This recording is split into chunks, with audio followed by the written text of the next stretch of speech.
Welcome back to the Stache Club Wrestling Podcast. My name is John. My name is Dante. I got last week's episode number wrong. Did you? This week, 88. Wow. Big 88. 88. It's like we jumped ahead in time. I was gonna say I didn't catch you slipping up.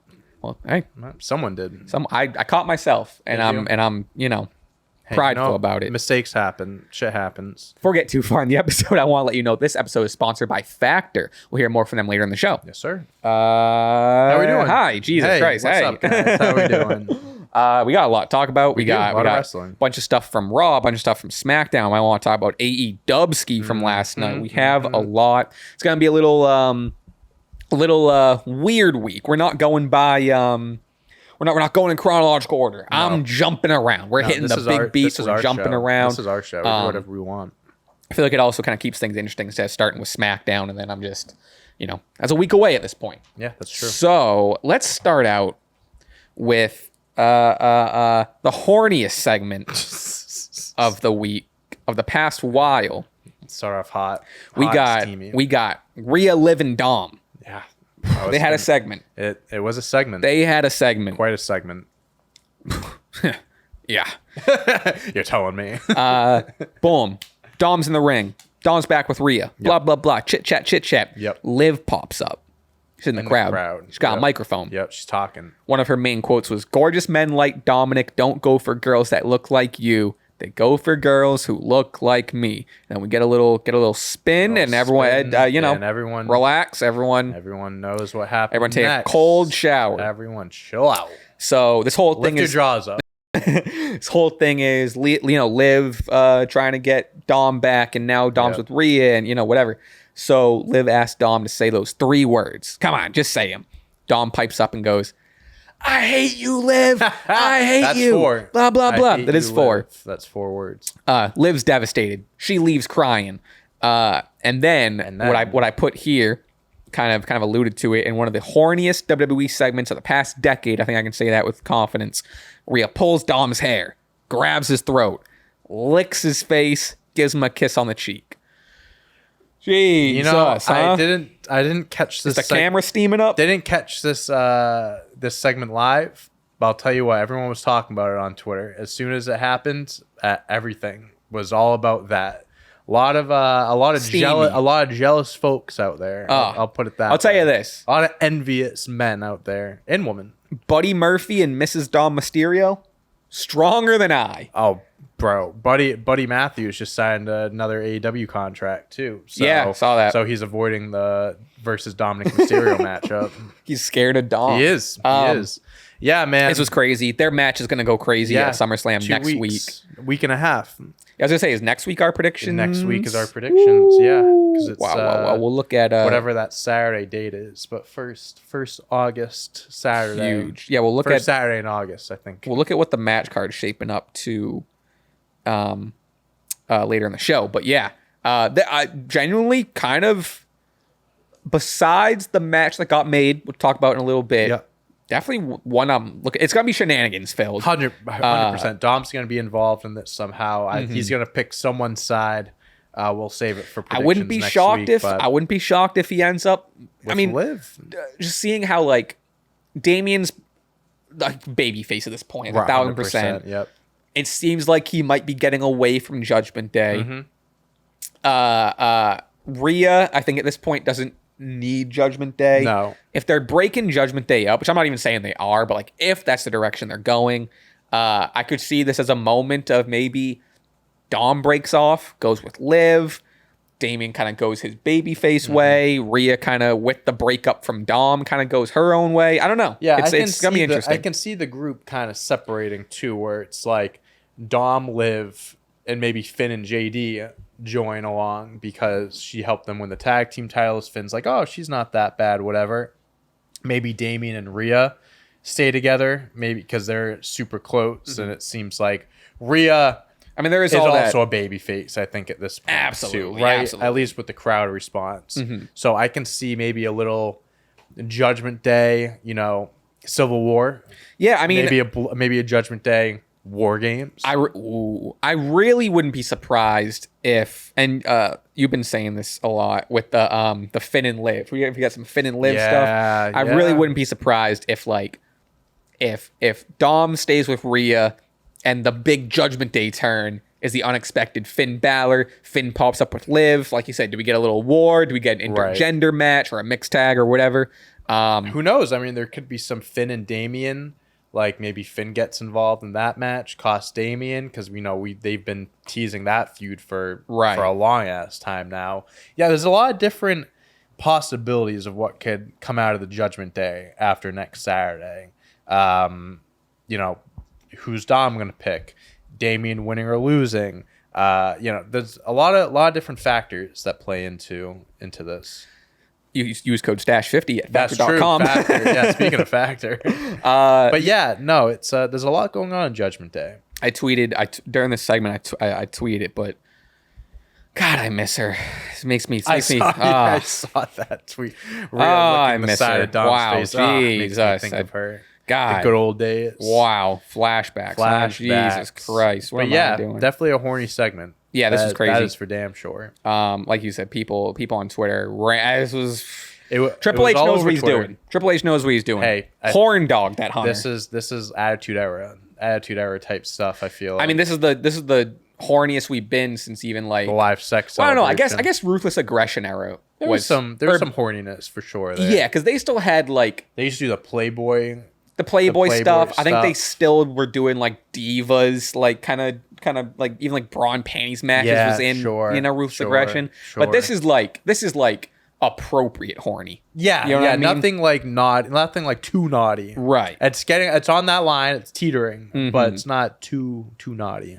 So yeah, that was that. Yeah. I guess that's our horny segment of the week. Tune in next week for what our next horny segment is going to be the same. It's going to involve the same story. People. All right, Jay. Kind of going to the main event of Raw. Jey Uso and Sami Zayn reunited defeat Judgment Day of Finn Balor and JD McDonough. Great entrance. Yeah, I mean, so this got set up earlier the night with Sami Zayn saving Jey Uso after he got jumped at Judgment Day, and the moment they kind of reconnected and they're still buddies and they do the handshake and shit. Cool to see these guys back together. And like you said, Sami joins Jay in their entrance. They go through the fucking crowd. The two of them amped up. Foam hand. Yes. Super cool. They come down. I mean, these two. I guess I have a point after we talk about this. But yeah, saw a match. Jay and Sami got the win. You could argue the tag team champs don't need the loss, but I don't think there wasn't a second that I came out of this being like, Judgment Day feels weaker. You know what I mean? Yeah, exactly. I think this was a good Jay Sami babyface win for sure. Kind of getting people, familiar with them being together. Maybe a little foreshadowing. So my main takeaway here is I think these two should be a tag team. I was just thinking that because they did Jay and Cody at one point, who won the tag team belts, defeated the Judgment Day, I believe. They defeated the Judgment Day.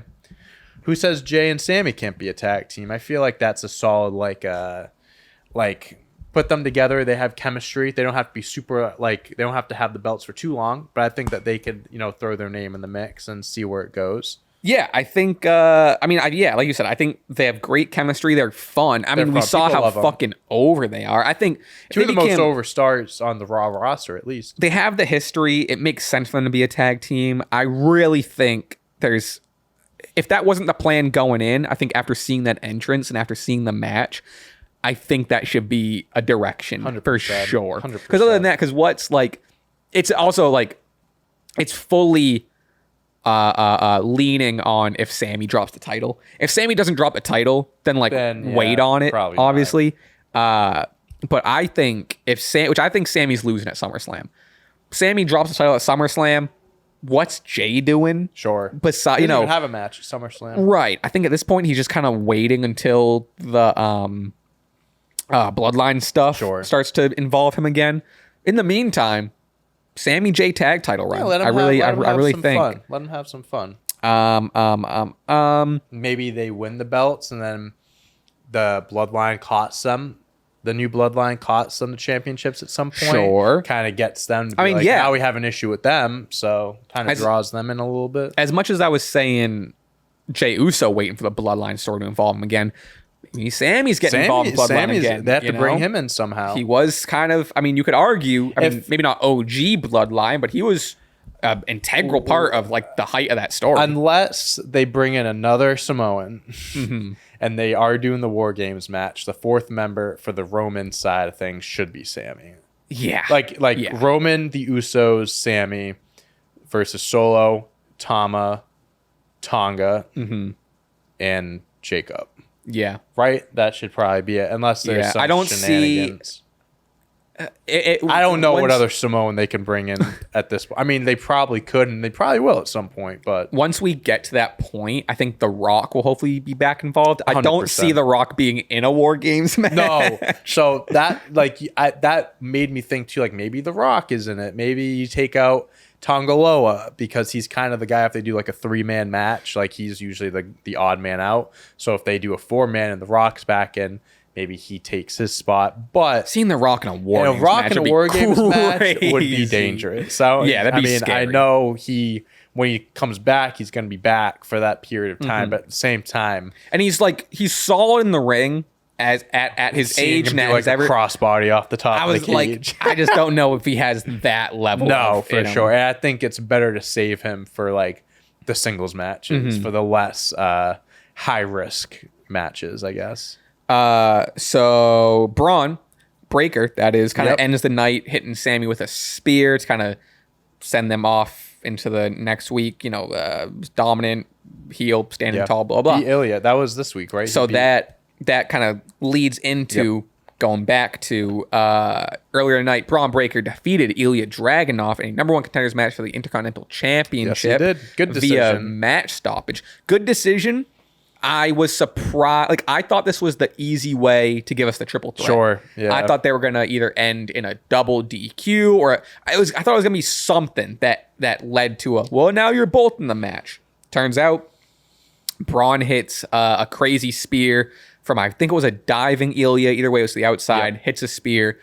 It's seeming as Ilja's arm and head maybe hit the apron. It's what it seems. Either way, match stoppage. Ref calls it off as Ilja can't continue to compete.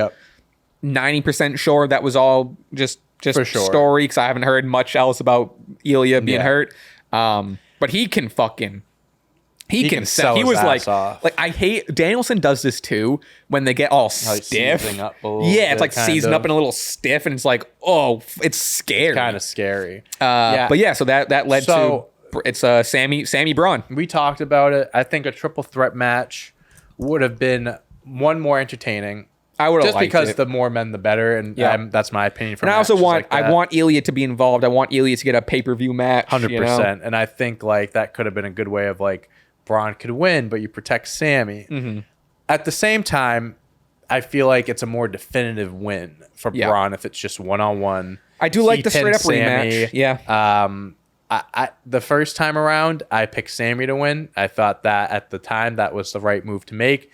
Bron winning at Money in the Bank, that's still, everyone has their opinion on it. People are still saying he should have won then. Yeah. But I'm one of those people. I think... it has to be now.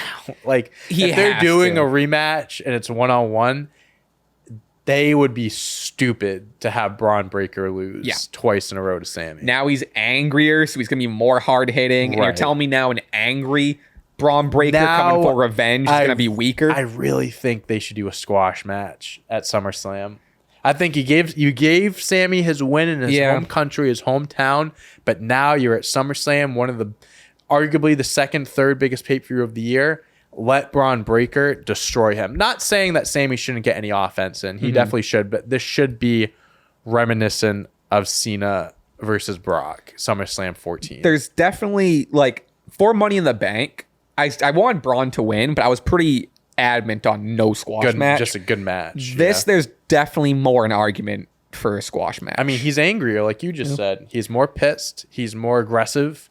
I think this should be a beatdown. And, beat him down. Sami's kicking out. He's the underdog. He's the Rocky, so it's like you got to give him that feel. He'll do his, like, kick out and punch in the ground and shit. Right. And then he'll get up and Bron will just spear him in half and boom, there you go. And I do, like, again, I'm definitely in the camp of I think he should have got Money in the Bank. But the one thing I did agree with you on about not having that happen. In SummerSlam, it is the bigger stage. Right. It is the more monumental. It's supposed to be their one under Mania. We would like to take a quick pause in the episode to tell you about our sponsor today, Factor. Did you hear that? Warmer, sunnier days are calling. Fuel up with them with Factor's no prep, no mess meals. Meet your wellness goals in time for summer thanks to the menu of chef-crafted meals with options like Calorie Smart, Protein Plus, and Keto. Factor's fresh, never frozen meals are dietitian approved and ready to eat in just 2 minutes, so no matter how busy you are, you'll always have time to enjoy nutritious, great tasting meals. Make today the day you kickstart a new and healthy lifestyle. What are you waiting for? With 35 different meals and more than 60 add-ons to choose from every single week, you'll always have new flavors to explore. The best part is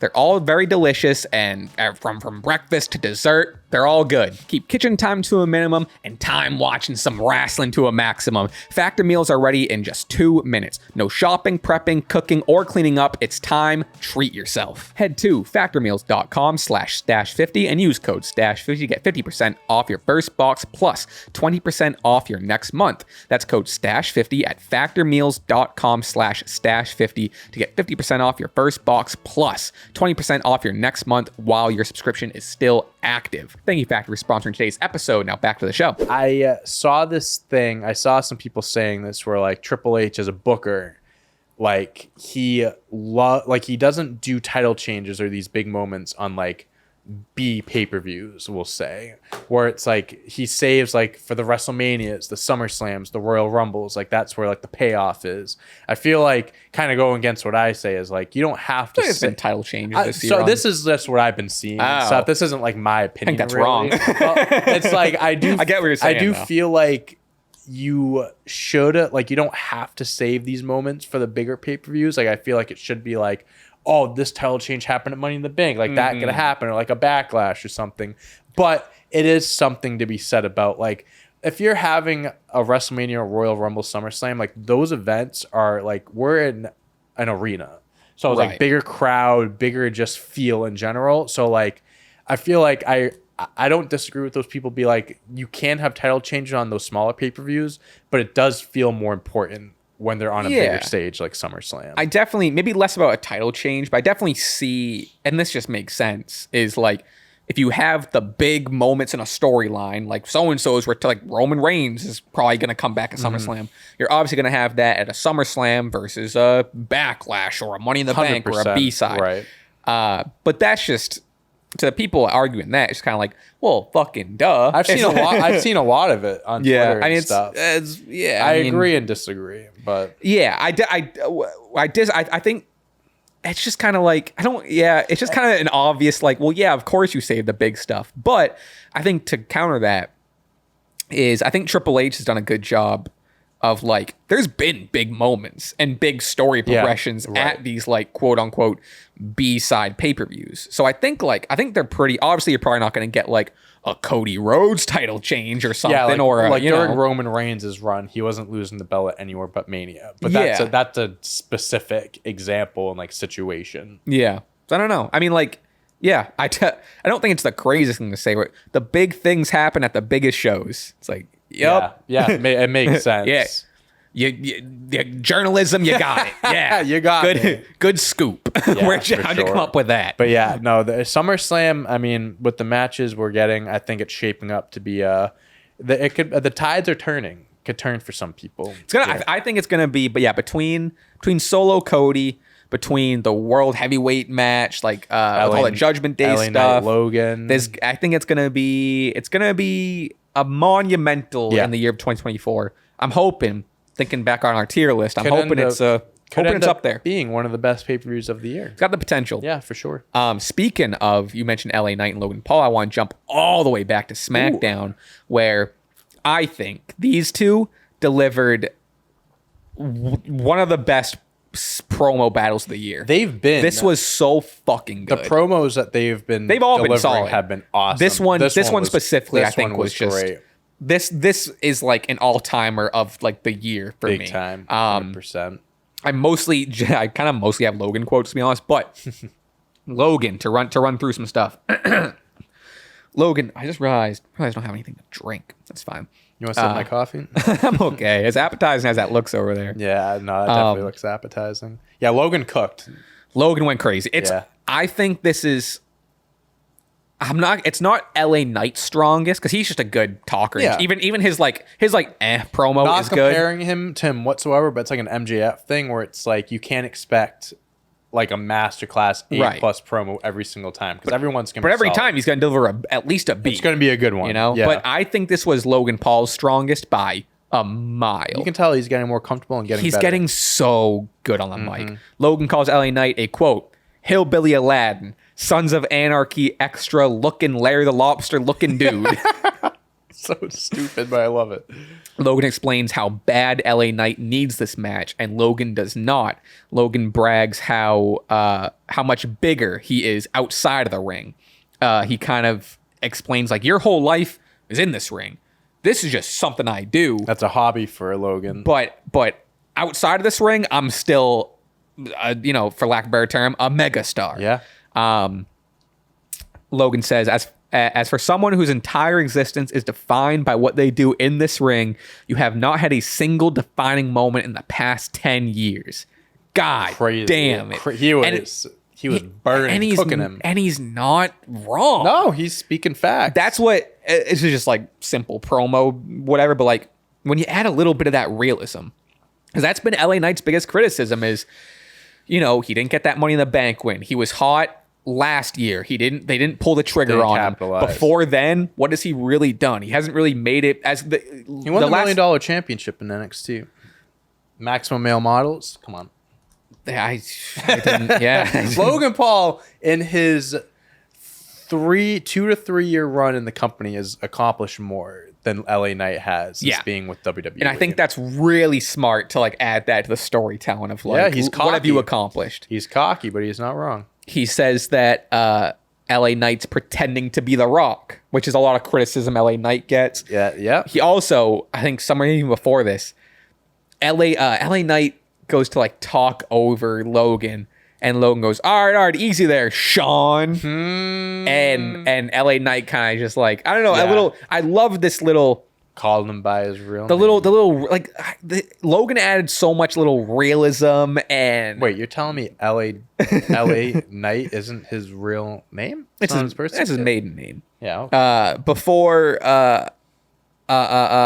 Just adding that realism, adding that like makes it personal. Yeah, that's I think that's what I'm looking bringing for, up personal. Because when he said Sean, like LA Knight like had that look on us. He was like, right. All right, like the element of even if that was written or not, it makes you feel that maybe this is off script, which is really, really fun. Sure.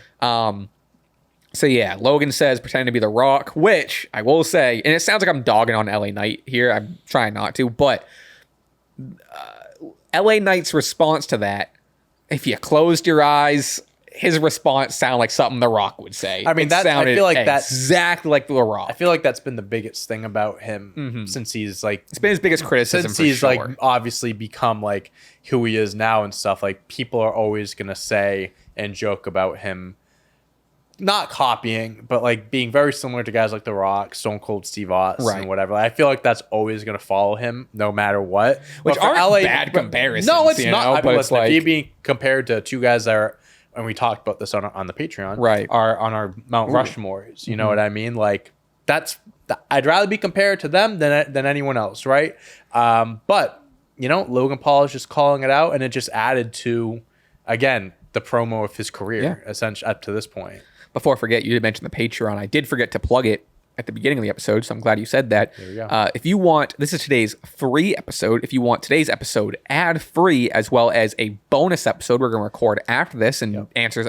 We got a ton of questions. Hell yeah. We're answering. There's going to be a preview at the end of this episode. But patreon.com/Stache Club Wrestling for $5.99 a month. You get the whole catalog. At this point, we got like a heavy handful of bonus episodes that you've never heard before. We're answering questions. We're talking about random stuff. That's a good time. So head on over there if you want that.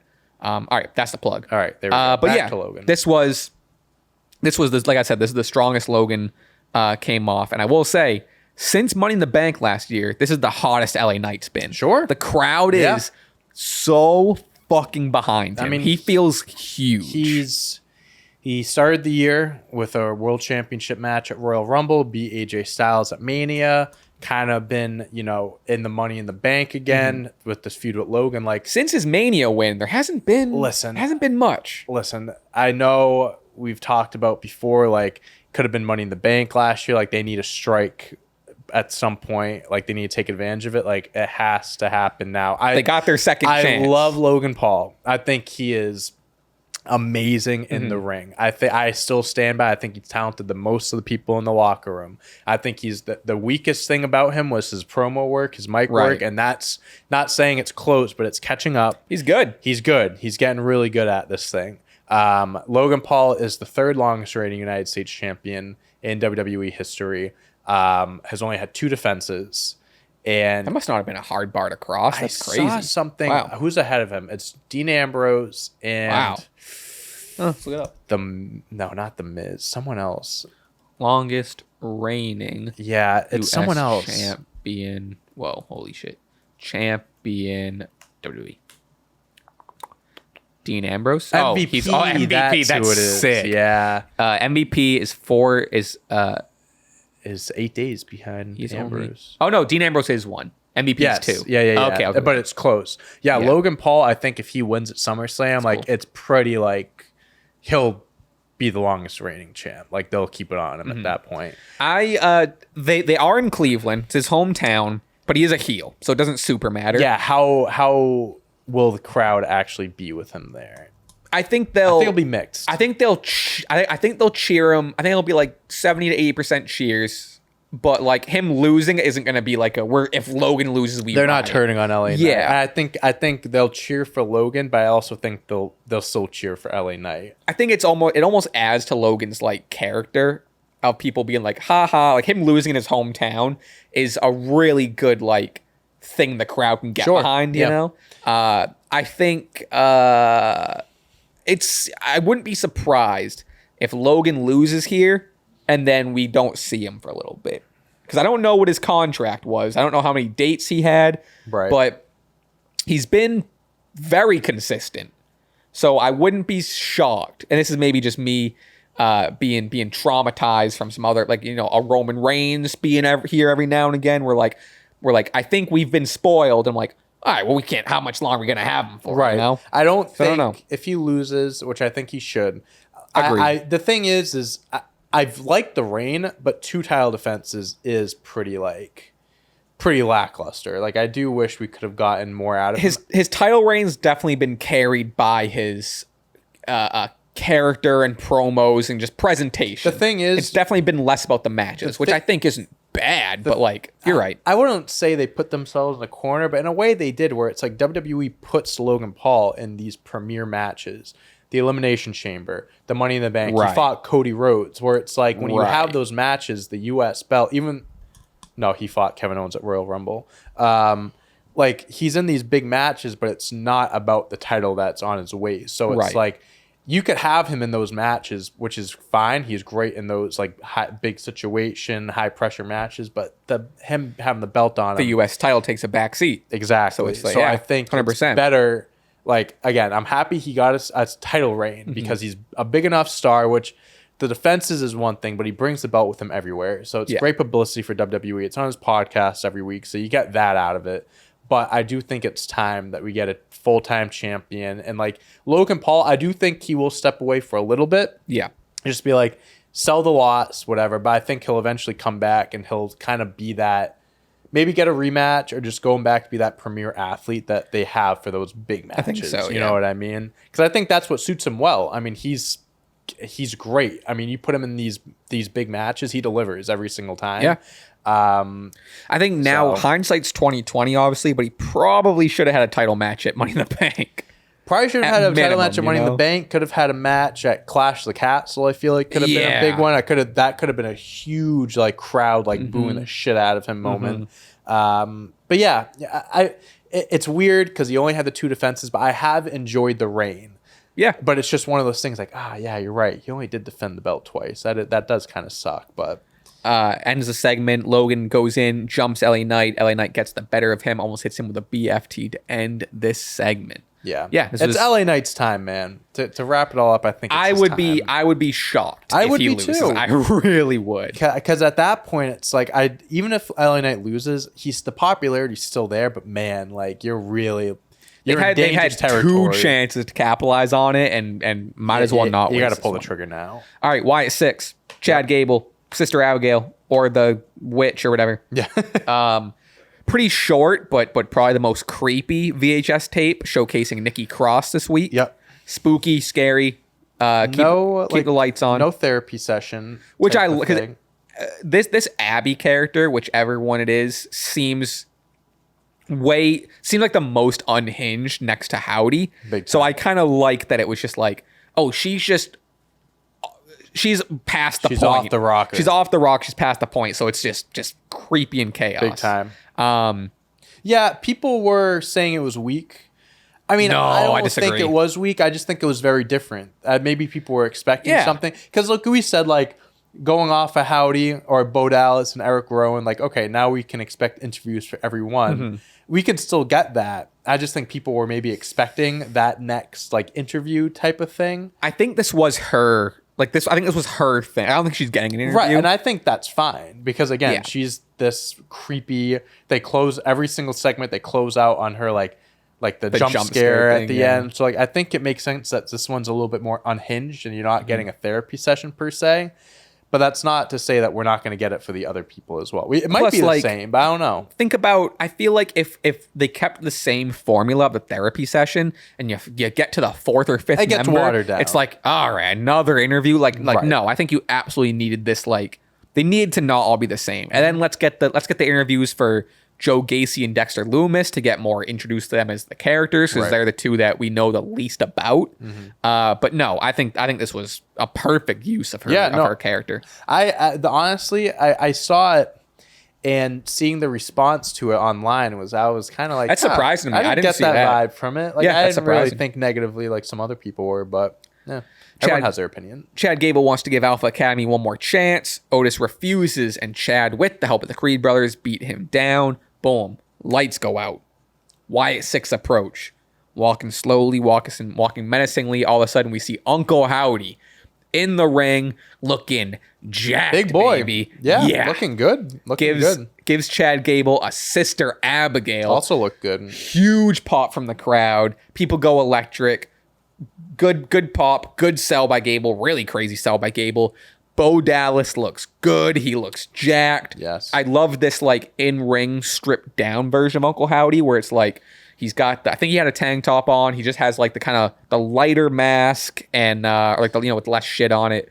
It looks like he can wrestle in that. He looks good, man. He looks good. You can tell. I mean, again, like I don't want to sound excited. I don't want to sound like a broken record, but it definitely was like if they're doing this whole thing, they're gonna do it right. You can tell Bo Dallas is committed to this, and he has put in like so much work, on screen, off screen, with the story and just his body in general. I think it's gonna be him versus Gable. I feel like, or they'll do 3 Wyatt 6 members versus Gable and the Creed brothers. You can do that. I think I'd prefer that from the jump, just to get more to see what more people are at once. Then you can do Bo Dallas or Uncle Howdy and Chad Gable. I wonder. I mean, even if you want to wait on Howdy and maybe do like just the 3 members. Oh, okay. No, like the Rabbit, Rowan, Gacy, and Loomis. Yeah, for sure. You could do that, and then Uncle Howdy comes in. They have the one-on-one match after. I'm curious.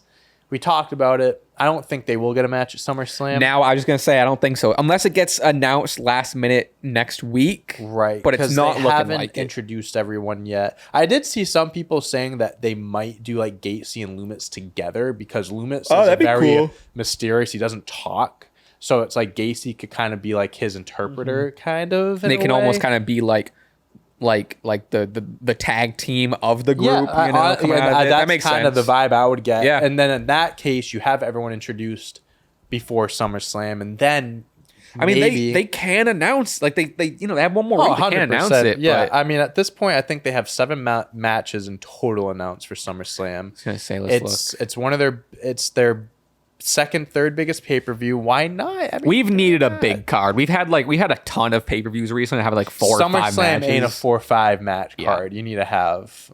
Yeah, right now there's seven booked. We got there's not one. Look at how title matches. It's all just singles title. Not one. Unless special guest referee. We got Damian Gunther, Bailey Nia, Liv Rhea, Cody Solo, Logan LA, Sami Bron, Punk, Drew. Yeah, I mean 7's a lot.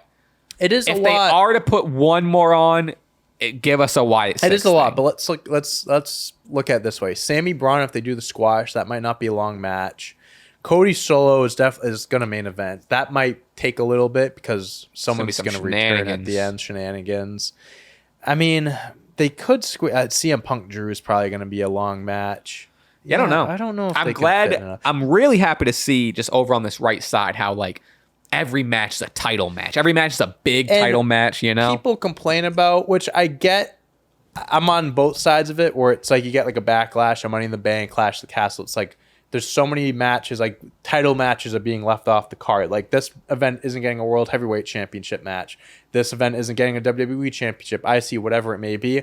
These like big pay-per-views, you're going to get everything. The only title matches that aren't here are the tag team titles. That's it. Which like I get. Yeah. Like there's not really a big story going for either of them at this very moment. So being left off makes sense. But hey, you know what they could add?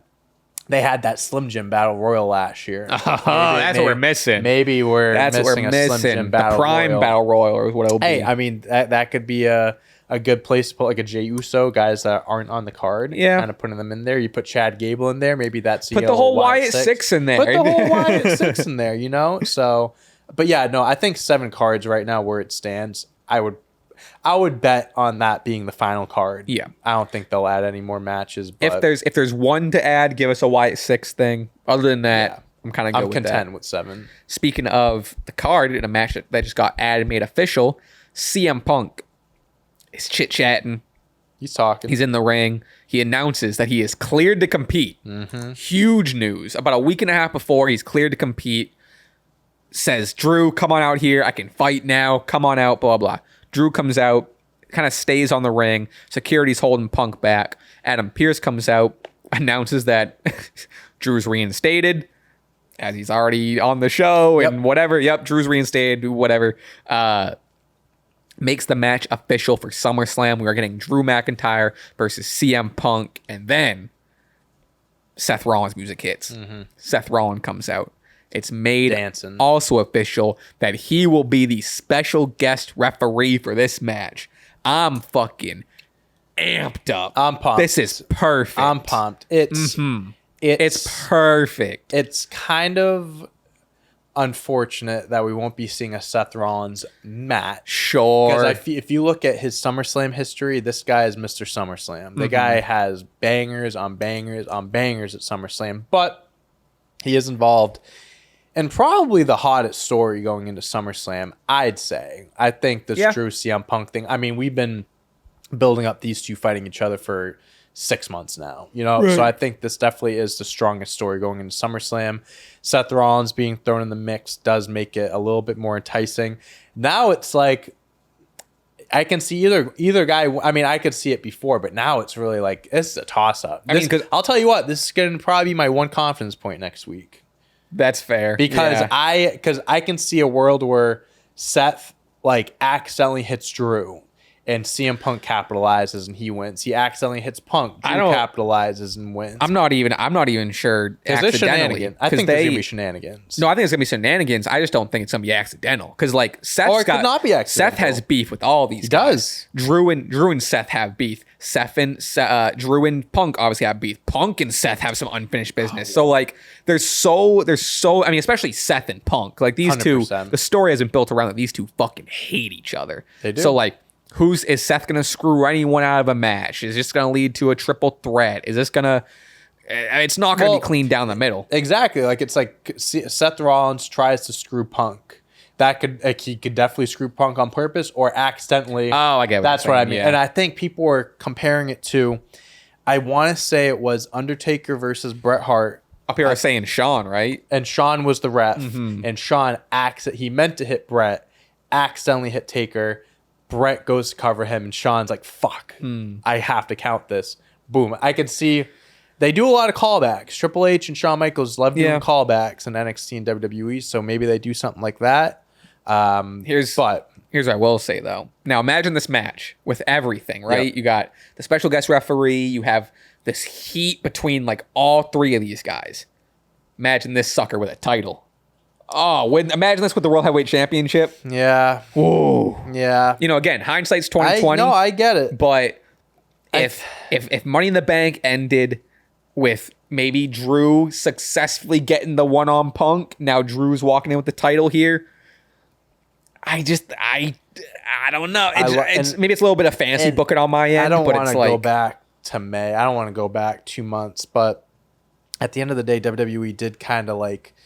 I'm happy they gave the King and Queen of the Ring some like, all right, you win the tournament, you get a title shot. I like that they added something there, but at the same time, it's like it's been a little bit clear that they put themselves in a corner because like.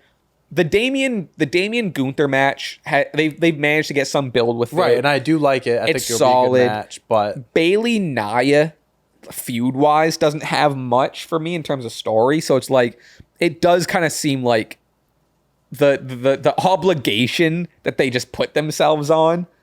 It's a great idea. But it's the way it comes across is they paint. Maybe they could have waited corner. For this next year. Yeah, maybe. Again, like obviously they trust Gunther. If he right, because then that would have meant that if Drew had the title, he would have had to face Gunther, or Cody would have exactly. Yeah, that's a good point. That's the sticky right, situation. Right, it all stems back to the King of the Ring being for.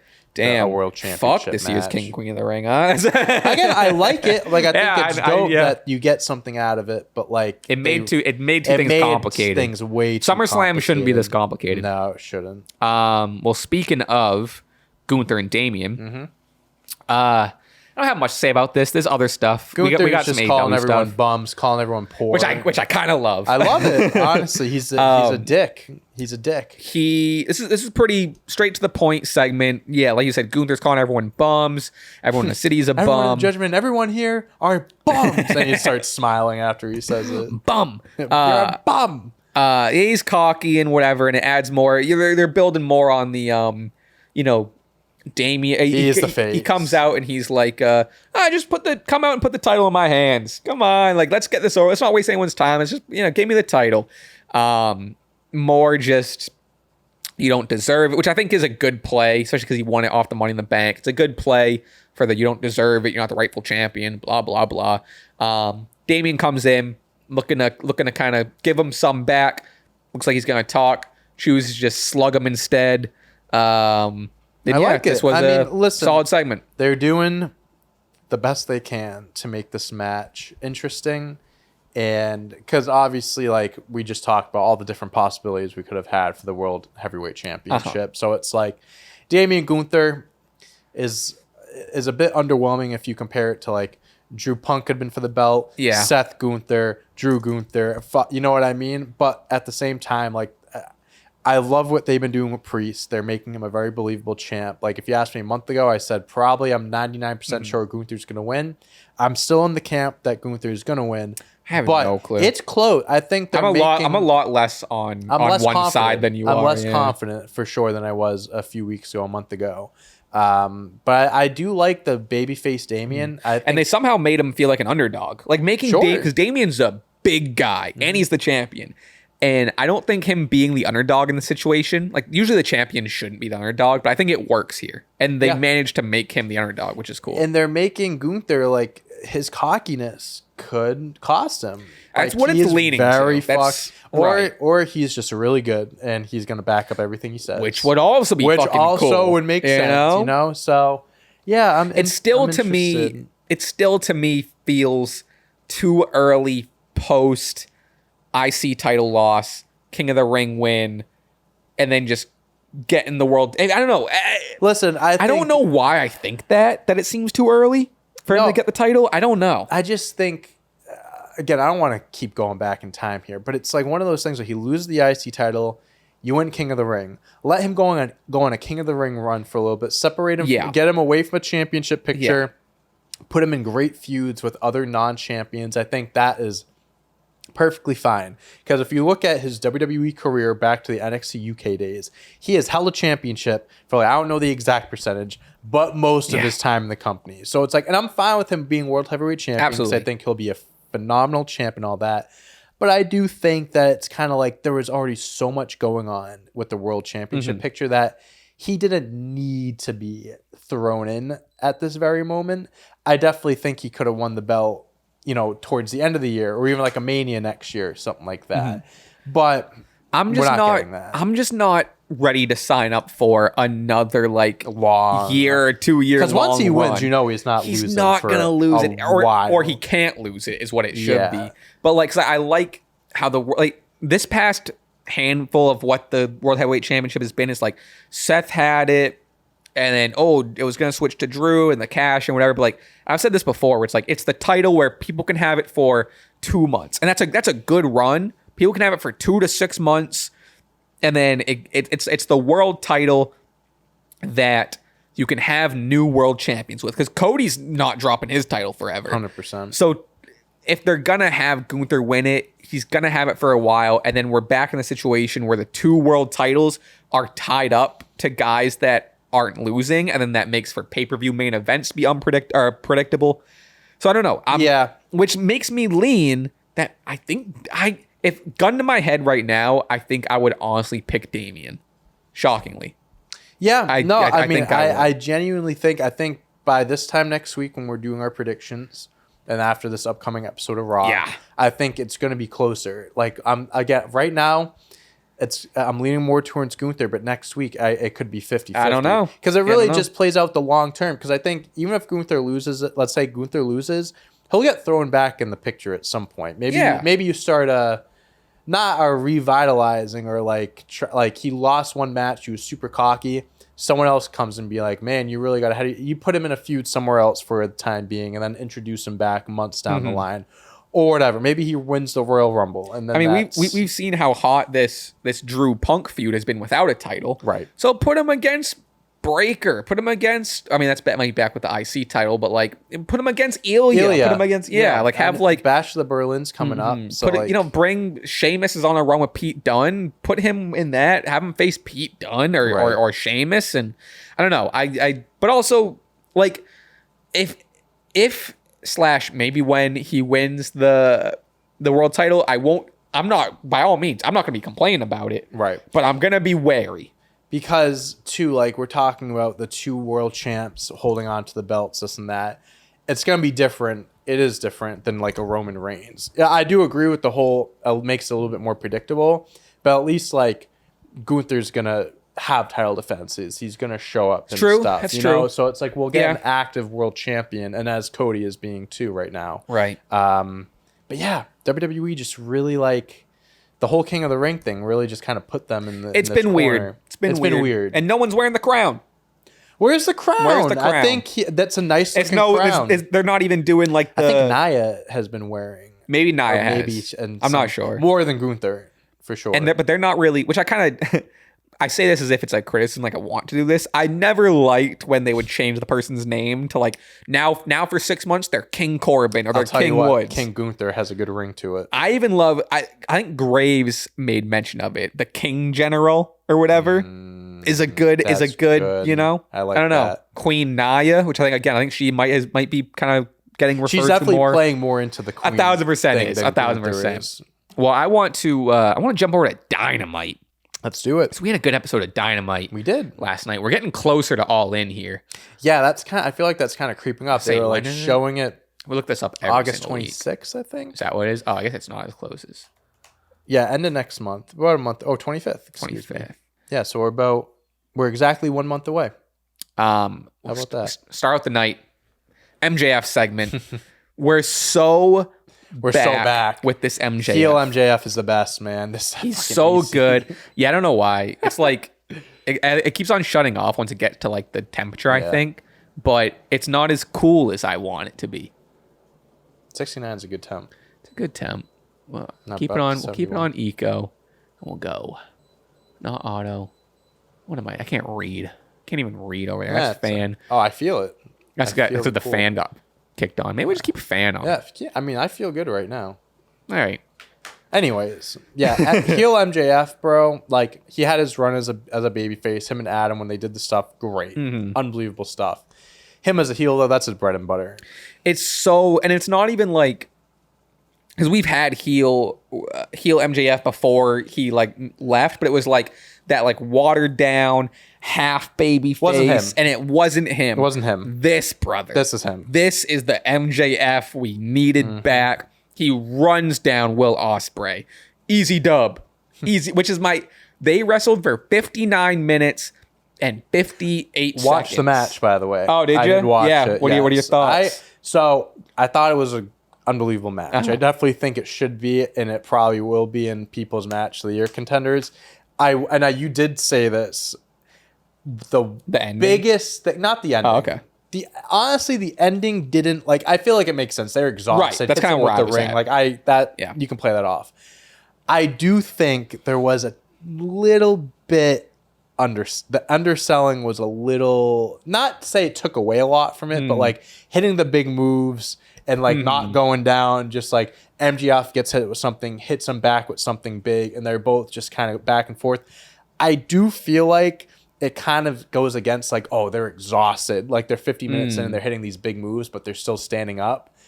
I feel like it kind of goes against that. It's not that it like ruined the match for me, but I do feel like I was watching and I was like, yeah, maybe you should have gone down for that move or something like that. Or maybe you just played into a little bit more. I just think there was a tad bit too much of that.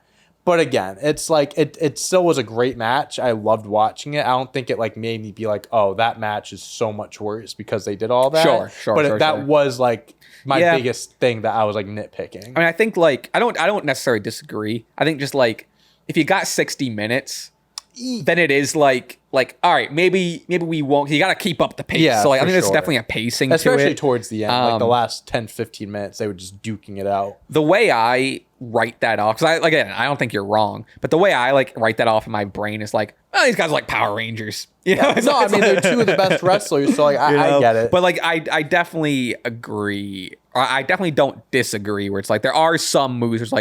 It's like they do like the pop up really fast, where someone will get hit by something big, and they like I guess no sell it, or they do a kip up out of it. And I think that works. That works a lot. But I agree where there'll be some points where it's like, oh, MJF just hit his blah blah blah. Maybe that should have been a little bit more. And I wish I could think of a specific example. Yeah, I don't have anything specific from the match, but one thing though about MJF, and then we can talk about this segment. He is one of the best, if not the best, at just like talking in the match and just. He goes. I know this was like on Twitter and stuff, but like when I actually watch match, he goes, "I'm the smartest wrestler in the world." Gets clocked from behind. He's so good. He's so good. His timing with that stuff is almost nearly perfect. Coming back to Dynamite, running down Will Ospreay. My favorite thing that he does is after this hour-long match is going easy dub. This line, this is what we knew MJF's back. This is the classic MJF line. He mentions Will Ospreay. He says, I heard you had a grandmother that just died. He goes, you should be buried right next to her. So bad. And then he goes, but you know what? Maybe not right next to her, because you should be buried 10 feet away, because you need plenty of room for that, quote, fat skank. So bad. Holy shit. It's so bad. He called his dead grandmother a fat skank. It's so like it's so over the top and so funny. It's so I want to see if I can find the it's so extra. Let's see. Just look up MJF fat skank. Yeah, I want to avoid typing that in, but I guess I'm not gonna. You might maybe just fat MJF. I'll try skank, which I guess I don't know if that's the lesser of two evils. I don't know. I just wanted to hear him say it again. I just wanted to hear him say it. Oh well, I don't think we're gonna find it. Oh wait, is this it? No, it's the AEW Championship. Anyway, not gonna find it. I'm giving up on it. But yeah, it's probably on YouTube. So fucking funny. Oh man. And this is the MJF we've missed, man. So fucking good. You need plenty of room for that fat skank. Prime MJF is back. Yeah, for sure. He reveals his new look for the International Championship, which he is now dubbing the American Championship, and then a flag with his comes face down with his face as the stars. This is so fucking good. I love every second of this. Yeah, so here's the thing. I love it. I really do. I don't think the belt looks that good. I don't think it's supposed to. I don't think that's... I think it's supposed to be obnoxious. Yeah, exactly. Yeah, for sure. And I think that's what people were kind of forgetting or going over their heads. People this belt looks awful. The American Championship, more like they're just stealing the United States Championship and stuff. People that are saying they're stealing the United States Championship need to calm down, because there's United States Championships for New Japan, they actually call the United States. Well, so title. This says in 2023, Will Ospreay changed the IWGP United States Heavyweight Championship to the IWGP UK Heavyweight Championship. So MJF, that's nice. That's a little. And then MJF said something he was shitting on people from the UK or something like that. He was I forget what the exact. I don't want to paraphrase because I don't want to get it all mixed up. But I think the delivery and the way he's just no international person. You think someone comes, they defend it every single week and stuff like that, and was just shitting on all the integrity of the belt and everything, and just turning into his own. I love it. It plays into his character so well. Sorry, I was looking for the quote again. I can't find the video still, but the exact quote were, "If I were you, I'd take a long walk off a short pier. But lucky for you, Will, your grandma died recently, didn't she? So I guess you can dig yourself a grave next to hers. But pro tip, make sure you dig that grave about a football field away from her tombstone. Lord knows that fat skank needs all the room she can get." A football field. Lord knows. Holy God forbid. Oh, man. So good. But yeah, I like, again, he had for his whatever it was year-long AEW championship reign, he had the belt strap was a Burberry belt strap. It's supposed to be obnoxious and over the top, and he's the guy to be doing something like this. Yeah, too, you know what I mean. That's funny. I didn't see, again, I guess I haven't been on Twitter as much, but I haven't seen too much criticism for the title. I just saw a lot of people just shitting on the strap and the design of it and stuff like that. Yeah, I mean, I don't know. I feel like if he... it's supposed to be obnoxious. I feel like it was pretty obvious it's supposed to be not great. So. That's crazy. All right, anywho, blah, blah, blah. All right, yeah, so MJF ends up coming down, runs him out, blah, blah, and says, "I'm getting my rematch in my hometown, bruv."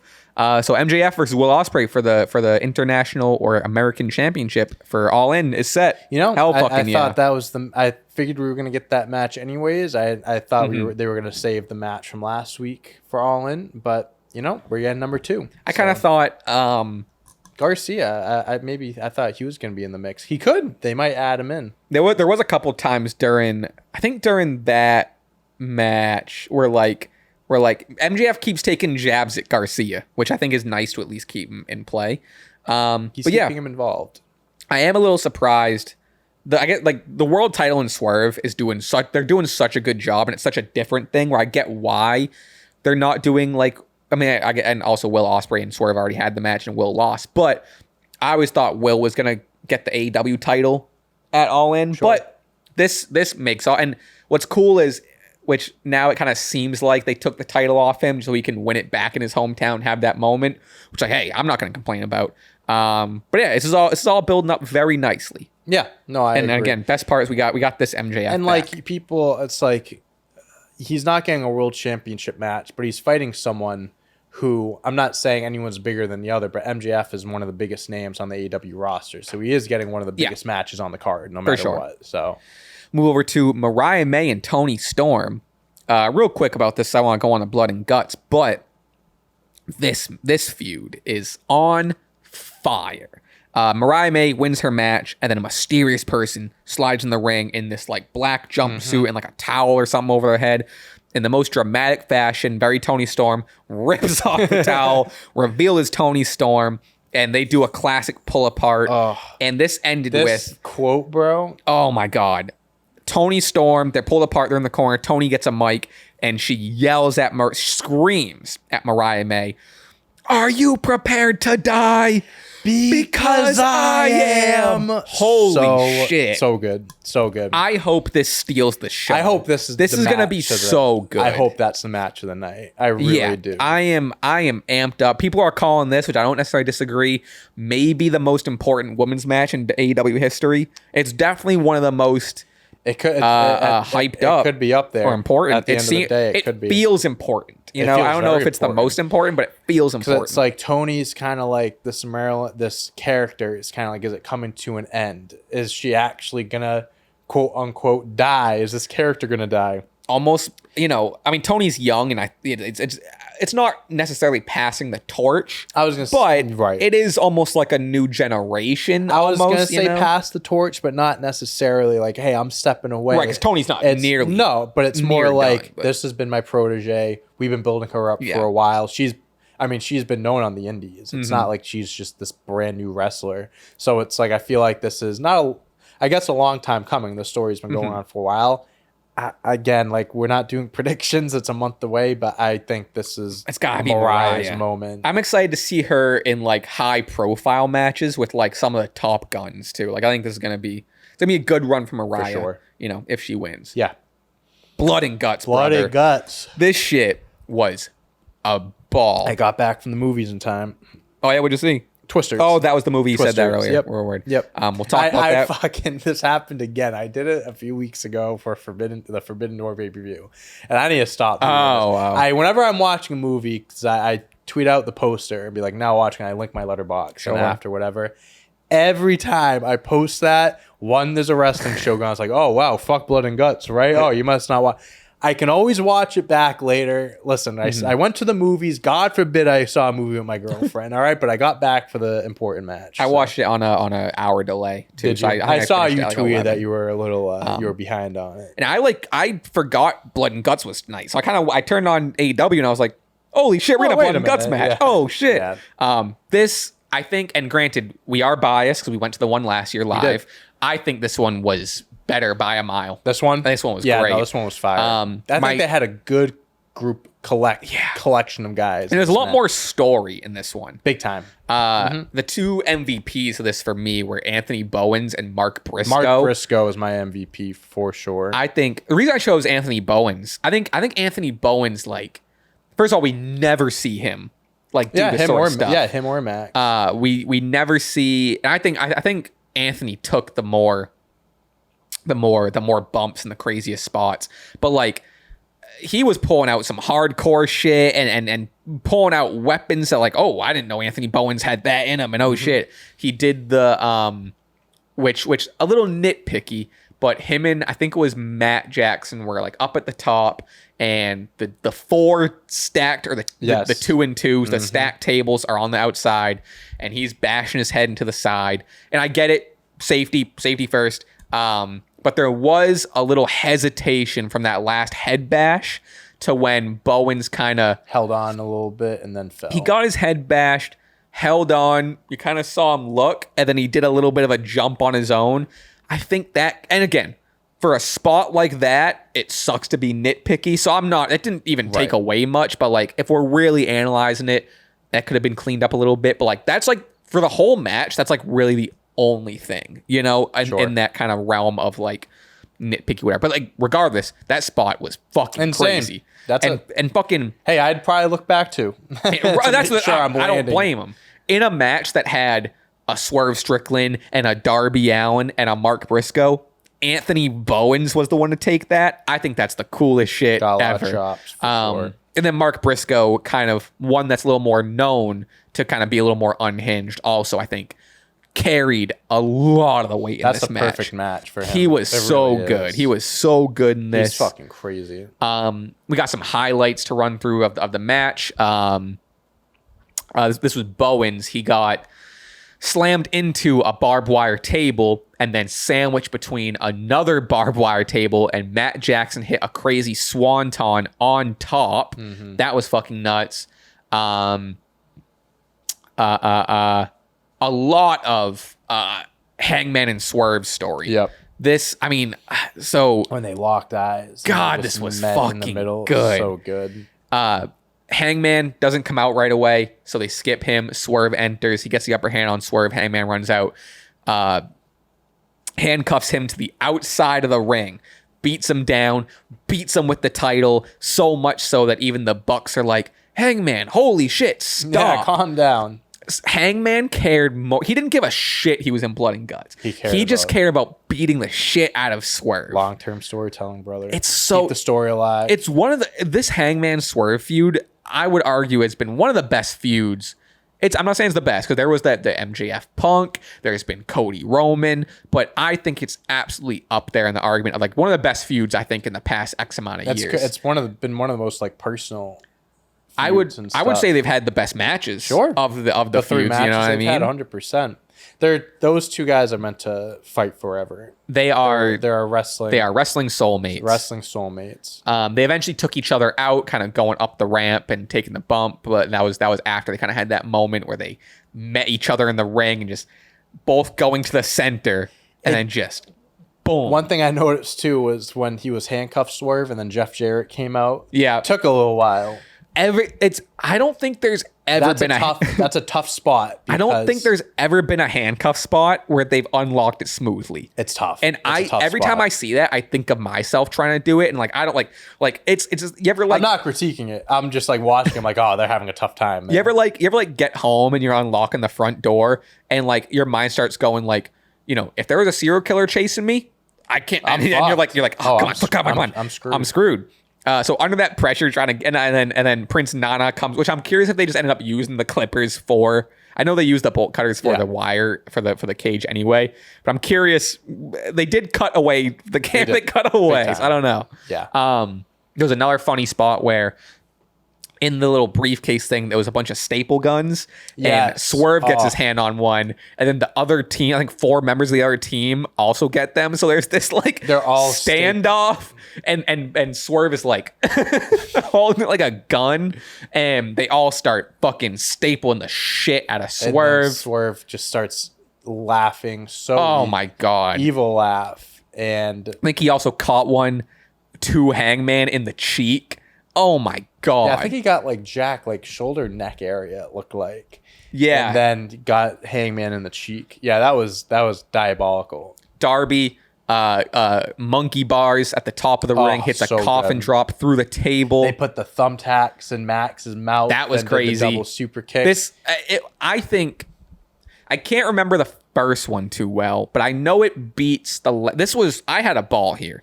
The first one was like Inner Circle. I think that's what it was. I know it was Jericho's thing versus whoever. I think it was just like a mishmash of good guys. Right, yeah. You know? Like Omega. Yeah, I don't know. I forgot. So, but here's the thing. The ending fell flat. God, this ending fell so flat. I'm with you. I hated this ending. Because it was like, it took them so long just for like, they hang up Perry.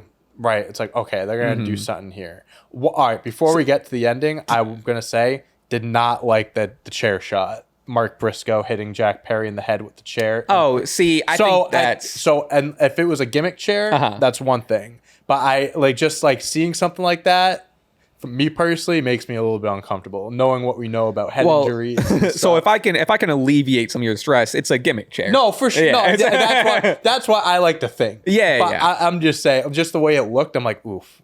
That doesn't look good. That reminds you saying that reminds me of I forget what. Hold on, it's coming to me.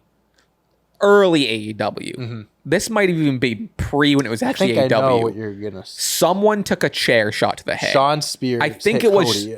Yes, that's what you're talking about.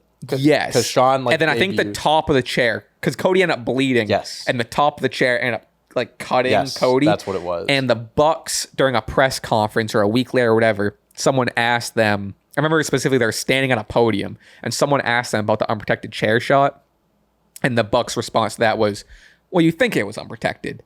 It was a protected chair shot, but you think it was unprotected. And we can tell you. So that leads me to believe that it was protected and it was all safe. But what you're saying though, regardless, it did when it happened. I don't mean to. I'm not trying to belittle your or undermine your reaction, because again, I had a similar reaction where like protected or not, even if I maybe thought more was protected, you still get that you still get that wince, you still get that like holy. I replayed it and I was like holy shit. And two, to like kind of back up, it's like it was like a prop chair.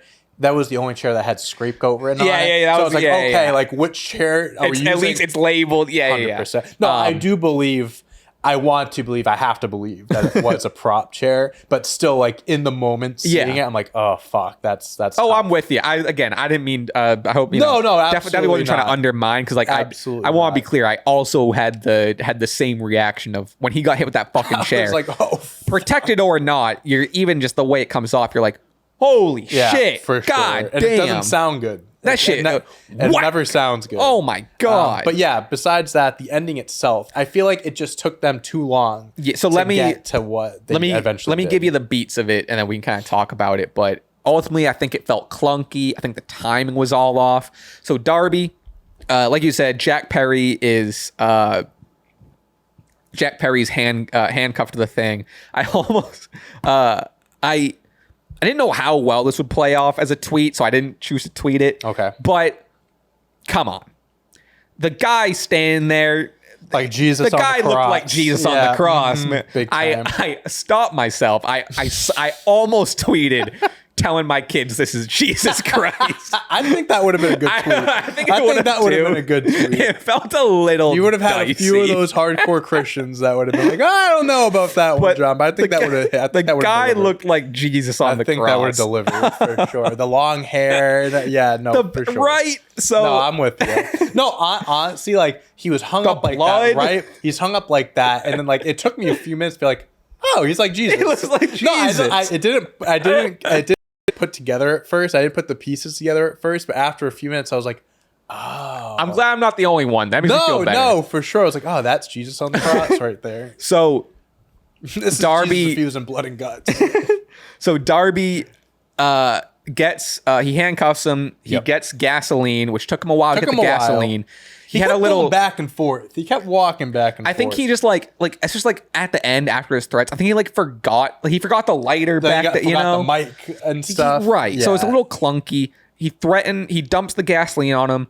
Threatens to light him on fire. I think also part of this I think people were expecting the flamethrower. Also, I was expecting the flamethrower, but also like visually it doesn't come across when you're like, I'm gonna light you on fire, and you just have one of those like Bic. It wasn't a Bic lighter, but it was like the long nose thing, like the grill light. All you have is a grill lighter, for lack of a better term. And it's like it's not as menacing visually. Right. Darby says he asked for a TNT. It wasn't his first question was he wanted a TNT title match with Jack. Yep. And he said, Jack wouldn't quit. He doesn't want to give him the title match. He's like, I'm gonna light you on fire. And then Matt Jackson kind of just goes, all right, Darby, stop. This is too far. Fine. And I like he's using his EVP powers, and he goes, all right, fine. You got the match at All In. You versus Jack for the TNT title. You got it. He got what he wanted. And then Darby's like, oh, wait, that's not all. I also want you to, now kind of talking to Matt Jackson, but also kind of Jack. He's like, I want you to quit. Yeah. Because that's how the match ends. At the end of the day, that's how the match ends. Right. And he's like, or else I'm still going to light him on fire. And then Matt just kind of goes like, okay, I quit. Yeah. And then the match ends. Yeah. I think that even if this went the best it could have, it was the most anticlimactic match for a match I genuinely loved. I really liked it.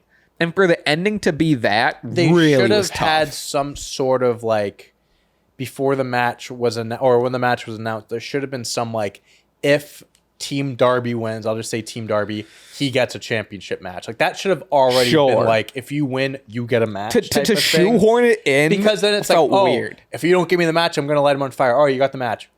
Well, if you don't say I quit, I'm still going to light him on fire. Right. It's like, oh, okay. It's like you could have like done two birds, one stone. I feel like it just kind of fell flat. Because if the match and like, I'm gonna say I quit or I'm gonna light him on fire. All right, we quit. That would have been better because it's like he says I'll give you the match and it's like, oh, is that it? Yeah. And then it's like, oh no, we gotta do that. This really now. Not that I want to see a man get lit on fire on live TV, but Darby getting the match and then being like, I'm still going to light him on fire. Now you're like, oh, he's actually going to light him on fire because Darby's unhinged and crazy, doesn't care. And he gets the second out. And it's just kind of like, I'm not going to lie to you. I really thought that. I thought he was going up. He was still going to I thought he was going up. I was like, I'm looking for all the guards, people with the fire extinguishers. Right. I'm looking for it. Because they did something like that fairly recently with the flamethrower. Yeah, I think one of the Jacksons maybe got lit on fire or whatever. I think it was Jack that got lit on fire the first time. It was Jack. He was like through blood, sweat, and fire. Or something it was Jack. You're right. But like, I do think, like, if they did all of that right, and then they still lit him on fire, that would have saved it. I feel like that would have saved. Yeah. I know it would have been still anticlimactic end to the match, but it still. Or even if they did the flame, if he was like, it was probably water, but let's just say it was gasoline. If they at least maybe had Darby on the other half of the ring and he brought the flamethrower back, it at least might have been a like visually, yeah, big time. And I want to get ahead of this because I think this is the criticism we're gonna get is we defended the ending of the Cody and AJ I Quit match being Cody's threatening AJ with the steps and the threat of getting hit with the steps made AJ quit. Sure. And I think this is very similar, which I think Fire is a little bit of a step up. I think this is similar in the sense that it's like the threat led to the I Quit. Right. And I think that, it led to a little anticlimactic. I think they're both like no disqualification whatever, but like you're talking about a no DQ I Quit match that the whole thing is predicated around versus this blood and guts match where you've seen for an hour, we saw like thumbtacks, barbed wire, all this shit that weren't threats. And then to end it on 2 threats. Yeah. And 2 teases. And then not delivering. Right. So I think it's 2 very different matches, 2 very different situations. Yeah. And I'm not like, again, if they did all of this, but they tied in the TNT title and the I Quit at the same time, I think it would have been fine. I just think it was just like... And I'm not even disagreeing with the logic. Like the logic of Jack Perry being so stubborn he'll get lit on fire and Matt being like... Matt quitting on the threat isn't even what I have a problem with because logically it makes sense. Yes, like he's not going to say I quit. I got to say I quit for him. It's just everything around it. Like I'm not even like they still could have done it on a threat. Like it's just the ending to Cody AJ was clean. It was like Cody has the steps. He's going to hit him. I quit here. And I'm not trying to be nitpicky because I love the match. I think it was great. It was just he's hung up. Gasoline. Oh, let me go get the lighter. Oh, let me go back and get the mic. Oh, I want a TNT match. It was, okay, now I need you to say I quit. It was just too much. It was weird. It was too clunky, too much to get to the end. So it's like, I get people are going to compare it like you said, but it's just 2 different things. Well, if we don't end this podcast, I'm gonna light you on fire. Oh, no. That means can we end it? Get your lighter. Yeah, we can end it. Okay. I won't light you on fire then. Thank you. Okay. But I want a TNT. I want a FCW championship match. Right. Oh, wow. Hour 20. Yeah, definitely a long main. But with that said, we are going to head over to the Patreon, patreon.com/Stache Club Wrestling. If you want to hear a bonus episode, we are answering a ton of questions. Again, it's going to be a preview following this that I've been kind of adding to the end of the video. But thank you for listening. Thank you for joining. If you're listening to this on Spotify or Apple Podcasts, first of all, it's available over there if you didn't know. Second of all, can you leave a rating, leave your comments, and leave some 5 stars for us? We'd really appreciate it. It helps out the show so much. And with that said, we'll bid you adieu. Have a nice weekend. Yes, I feel like for 88 episodes and this coming out on a Thursday, we rarely wish people a good weekend. No, you think that we don't want them to have good weekends, but we do. Have a good weekend. We do. We'll see you all week. We'll see you. And bye. Bye. Like pussy. Yeah, I was like, shut the fuck up, pussy. Holy shit, this isn't shut real. up. Ooh, Seth's who a I good guy. wouldn't want to date my daughter? Yes. Randy Orton. Because at some point he's gonna you turn never on know, her. right? You never know what's gonna happen. her. Would you guys rather take a 15-minute long stink face from Rikishi or 15 straight minutes of the hardest chops Gunther can give out?